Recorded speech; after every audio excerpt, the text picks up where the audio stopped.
to another video of my YouTube channel The Bongs Life। আশা করছি আপনারা সবাই খুব ভালো আছেন আর সুস্থ আছেন। আপনাদেরকে তো সবসময় আমি সকালবেলাটা ছাদে এসে দেখাই, সকালের ভিউটা। কোনোদিন আমি আপনাদেরকে আমার রাত্রের ভিউটা দেখাইনি। রাত্রে মানে এখন সন্ধেবেলা। তো চলুন পুরো ছাদটা একবার করে দেখাই আপনাদের। এরকম টুনি বাল্ব জ্বালিয়ে রেখেছি পুরো ছাদটাতে, আর রেলিংয়ের মধ্যেও ছোটো ছোটো করে টুনি বাল্ব লাগানো আছে, বেশ ভাল লাগে দেখতে। আদারওয়াইজ ছাদে এমনি লাইট আছে, বাট গাছে তো লাইটগুলো পড়ে না। গাছটাতে লাইট পড়লে বেশ ভাল লাগে, ওই জন্য যাতে গাছগুলোতে বেশ ব্রাইট লাগে রাত্রিবেলাও আলোতে, তাই জন্য টুনি বাল্বগুলো ওই জায়গাগুলোতে লাগিয়ে রেখেছি।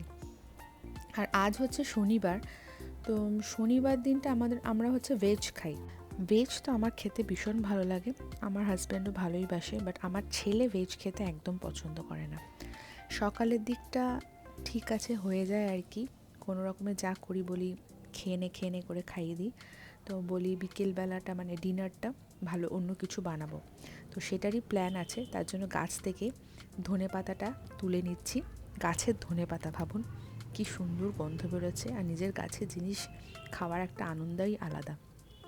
তো আজকে একটা পনিরেরই প্রিপারেশন করব, পুরো ভেজ করব, একটু রিচ করে করব যাতে পরোটা দিয়ে খেতে ভালো লাগে। তো চলুন ছাদ থেকে আস্তে আস্তে এবার রান্নাঘরের দিকে পাড়ি দিই।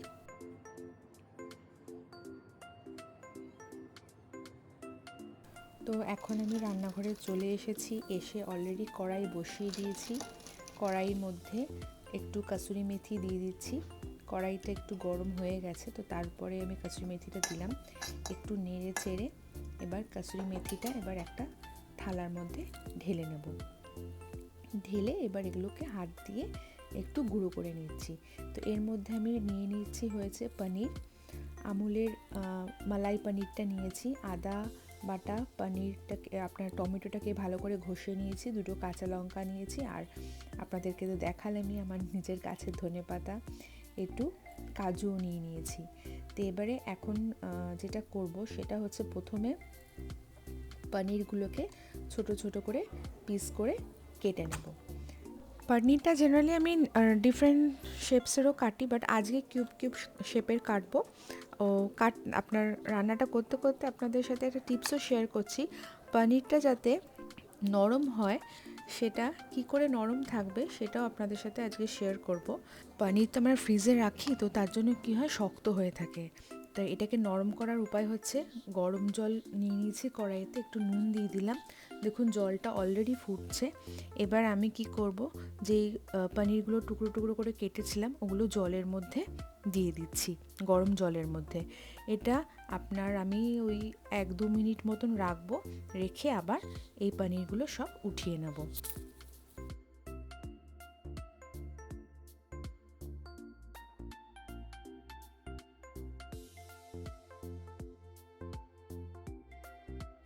এবার কড়াই থেকে আমি পনিরগুলো সব নিয়ে নিয়েছি। এবার এর মধ্যে একটুখানি গরম মশলা গুঁড়ো দিচ্ছি, এর মধ্যে এবার একটু দেব হচ্ছে কাশ্মীরি মির্চ, তারপরে এর মধ্যে দেব হচ্ছে একটু নুনটা সবার নিজের স্বাদ অনুসারে। গরম জলেও আমি একটুখানি নুন দিয়েছিলাম। এবার পুরো জিনিসটাকে ভালো করে হাত দিয়ে একটু মাখিয়ে নিচ্ছি প্রত্যেকটা পনিরকে, তারপরে এগুলো লাল লাল করে একটুখানি ভেজে নেব। তো কড়াইতে আমি অলরেডি তেল বসিয়ে দিয়েছি, এবার পনিরগুলো এর মধ্যে দিয়ে লাল লাল করে নেব।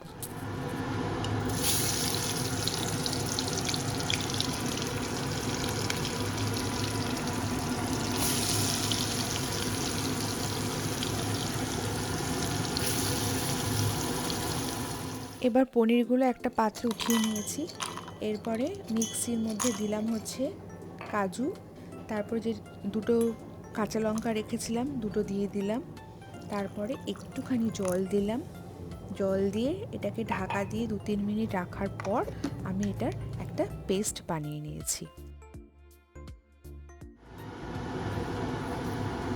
এবার গরম তেলে আমি দিয়ে দিলাম হচ্ছে গোটা জিরে ফোড়ন দিলাম, তারপরে এর মধ্যে দেব হচ্ছে গোটা গরম মশলাও ফোড়ন দেবো। তো তার আগে দিয়ে দিলাম হচ্ছে আদা বাটা। এবার এগুলোকে ভালো করে একটু নাড়াচাড়া করে নিচ্ছি।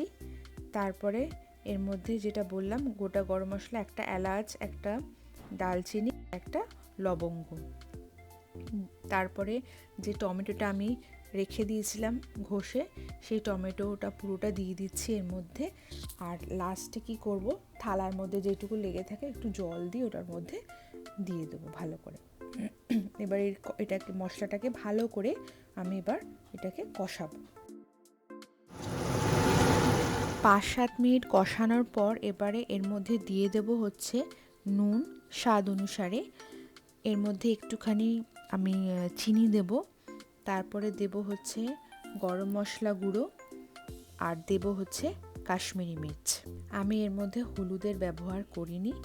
এখানে যে রঙটা দেখতে পাচ্ছেন এটা হচ্ছে যেই টমেটোটা ইউজ করেছি, আর হচ্ছে কাশ্মীরি মির্চের কালারটাই। তারপরে ভালো করে মশলাটাকে আরও 10-15 মিনিট ভালো করে কষাবো। যেই তেল ছাড়তে শুরু করে, দেখুন অলরেডি কিন্তু তেল ছাড়তে অল্প অল্প শুরু করে দিয়েছে।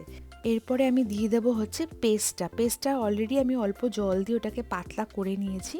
তো পুরো পেস্টটা এর মধ্যে ঢেলে এবার এটাকে ভালো করে নাড়বো, আর এটাকে একটুখানি ফুটতে দেব। যেই একটু ফুটে আসবে তারপরে আমি একটা একটা করে পনির এর মধ্যে দিয়ে দেব।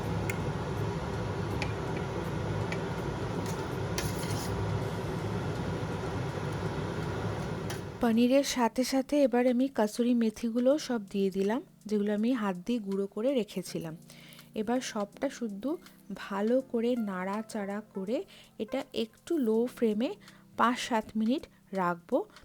5-7 মিনিট রাখলেই এটা আস্তে আস্তে একটু আপনার গাঢ় হয়ে যাবে। এটা করতে জানেন তো, প্রিপারেশনটা করতে একদম টাইম লাগে না, আর হাতে গুনে আপনার 10-15 মিনিট। তো কথা বলতে বলতে দেখুন আমার এই রেসিপিটা হয়ে গেল, পনির মশালা।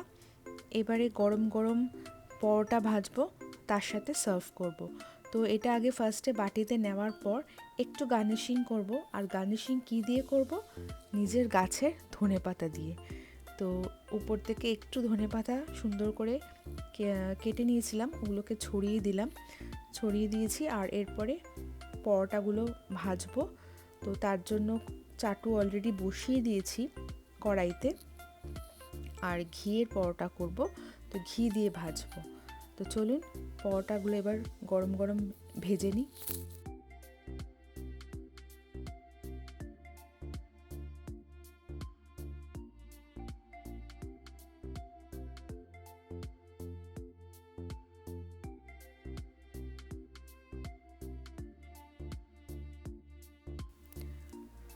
তো আমার তাওয়া গরম হয়ে গেছে। এরপরে এর মধ্যে দিয়ে দিচ্ছি হচ্ছে ঘি দিয়ে এবারে একটা একটা করে পরোটা ভেজে নেব। তো চলুন এক এক করে পরোটা ভেজে নিই। এই যে ঘিটা এনেছি এবারে ভীষণ ভালো খেতে, গন্ধটা এত সুন্দর কি বলবো। আমার হাজব্যান্ড জেনারেলি ঘি খেতে খুব একটা ভালোবাসে না। ডিনারের প্রিপারেশন এবার মোটামুটি শেষের দিকে। রান্না করতে যতক্ষণ টাইম লাগে না, খেতে তার থেকেও কম টাইম লাগে, তাই না বলুন? তো যাই হোক, ডিনারটা এবার সেরে নেব।